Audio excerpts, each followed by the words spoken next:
최원영 목사의 5분 백신 35회 목회 이야기. 휠체어 장애자 한 분을 위해 데크 공사를 하다. 지하실 교회에서 예쁘게 지어진 통나무 건물을 구입했습니다. 교회 입구는 돌계단과 개나리, 철쭉이 잘 어우러져 있었고 값비싼 주먹이 모습을 자랑하며 서 있었습니다. 교회에 휠체어 1급 장애인 한 분이 계셨기에 40도 경사인 4m 언덕을 휠체어를 밀고 올라갈 수 있도록 돌계단 옆에 나무로 만들어 놓았습니다. 어느 날 수요일 저녁 예배를 드리고 있는데 초등학교 2학년이었던 둘째 딸이 예배당에 들어와서 머리를 숙이고 뒷자리에 앉아 있었습니다. 30분이 지나 예배는 끝났고 머리를 숙이고 있던 딸에게 다가갔더니 딸이 조용하게 발가락이 다쳤다고 했습니다. 살펴보니 피가 흥건하게 흘러내리고 있었습니다. 급하게 대학병원에 데려갔는데 심줄과 인대가 많이 상해서 대충 치료가 안 되고 그 밤에 큰 수술을 하게 되었습니다. 컨테이너로 지어진 교육관에서 공부하려고 들어가는데 안에 있던 학생이 문을 콱 밀면서 다리가 날카로운 유리문 테두리 밑에 끼면서 피부와 심줄이 상해버린 것입니다. 아이가 수술실에 들어갔습니다. 밤 12시가 넘어서 휠체어 장애인 집사님으로부터 전화를 받았습니다. 집사님, 왜 전화하셨어요? 예배당에서 내려줄 사람이 없어서 집에 못 가고 있습니다. 이 말을 듣고 얼마나 미안했고 송구했는지 차를 몰고 교회로 오면서 나에게 이런 물음을 되풀이했습니다. 최원영, 너 목사 맞니? 스스로 회개하고 못난 목사로 인해 집도 가지 못하고 밤 12시가 넘어서 미안한 마음으로 전화를 한 집사님에게 한없이 죄송하고 미안했습니다. 집사님을 보는 순간 쥐구멍이라도 들어가고 싶은 심정이었습니다. 집사님을 예배당에서 내려주고 다시 병원으로 달려가서 딸의 수술방 앞을 지키면서 이런 생각을 했습니다. 내가 목사인데 가장 연약한 한 사람의 문제도 해결해 주지 못한다면 목사가 맞는가? 어떤 희생을 치르더라도 반드시 혼자서 교회를 들어오고 내려갈 수 있는 시설을 만들어 주겠다고 다짐하고 다음날 교회 앞 데크 공사를 하기 위해 설계에 들어갔습니다. 문제는 바로 돈이 없었습니다.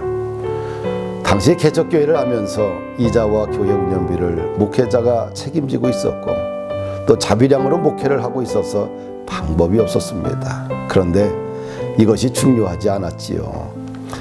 내가 한 사람의 불편함도 해결해 주지 못하는 사람이 어찌 목회자라고 할 수 있는가.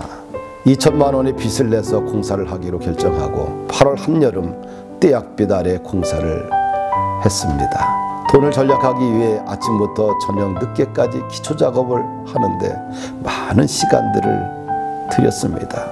목수 한 명을 고용하고 내가 보조하며 허드렛 일을 감당하면서 약 40평 데크 공사가 마무리되었습니다. 인건비를 지불해야 되는데 사실은 돈은 없었습니다. 근데 지금까지 살면서 돈 실수하는 것을 용납한 적은 없었습니다. 부족한 인건비도 빌려서 공사비를 주려고 준비하고 있었습니다. 그런데 주님께서 여호와 이레의 은혜를 주셨지요. 교회 공사 소식을 듣고 은밀하게 헌금을 주신 분이 있었습니다. 버프른 교회 믿음의 동력자였던 위담 한방병원 이사장인 최소영 장로님이지요. 나는 데크를 볼 때마다 그때의 기억이 늘 떠오릅니다. 한 사람을 위해서 나의 온 마음을 드렸습니다. 몸을 드렸고 물질을 드렸고 시간을 드렸고요. 뜨거운 여름 땀방울을 주님의 교회에 드렸습니다. 그리고 최소영 장로님의 은밀한 헌신으로 데크 공사가 은혜롭게 마무리가 되었지요. 이 사건은 범푸른 교회 역사에서 잊지 못할 간증이며 교회 역사의 중요한 이야기거리입니다. 데크는 집사님에게 너무도 필요한 선물이었지요. 이것은 집사님이 매일 교회에 나와서 기도하는 모습을 보고 하나님이 주신 선물이라고 생각을 합니다. 또 개척교회에서 2천만 원은 엄청난 큰 돈이었지요. 그런데 하나님께서 집사님의 모습을 보고 선물해 주신 것입니다. 휠체어 집사님을 사랑하시는 하나님께서 목사의 딸을 다치게 하여 목사의 마음을 깨우쳐 주셨고 또 하나님은 딸의 사고로 인해 저에게 연약한 한 사람의 고민거리를 일깨워주는 사건을 주신 것입니다. 그때부터 한 사람의 가치를 소중하게 여기는 습관이 생겼습니다. 목회자는 가장 연약한 한 사람을 위해서 자신의 전부를 가장 귀한 옥합을 깰 수 있어야 합니다. 이것이 목회자가 이 땅에 존재해야 될 이유가 아닌가 생각합니다. 목회자는 대접받는 사람이 아니지요. 예수님을 닮아가는 사람이 목회자겠지요. 예수님은 죄인과 세리와 연약한 사람들의 친구가 되셨습니다. 또 힘없고 불쌍한 사람들을 보고 지나치지 않았지요. 그 사람들의 아픔을 함께 나누었고 그 아픔에 함께 동참하였고 애통해 하셨고 눈물을 흘리셨습니다. 이것이 예수님의 마음이지요. 오늘날 우리들에게 무엇이 가장 절실히 요구될까요? 예수님의 국률한 마음입니다. 그리고 그 마음을 가지고 행동으로 살아내야 합니다. 날마다 자기 십자가를 지고 걸어가며 삶으로 사역자의 모습을 증명해야 합니다. 이것이 우리들에게 주신 숙제이지요. 목회자란 사람들의 지저분한 발을 씻어주는 사람이 목회자입니다. 영향력 있는 큰 목회를 하는 것도 참 중요합니다.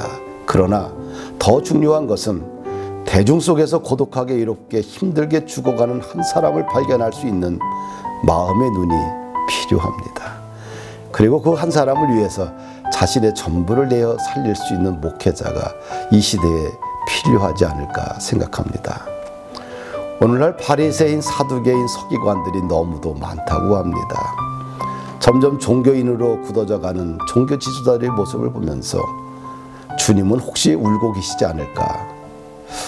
주님의 일을 대신하라고 목회자를 특별히 부르시고 훈련시키시고 세워주셨는데 시간이 흐르면서 너무도 율법적으로 변해가고 인간미가 사라져가는 앙상한 말기 암환자처럼 살고 있지는 않은지, 저에게 작은 소망이 있다면 본질을 잃지 않는 목회자로 끝까지 남고 싶습니다.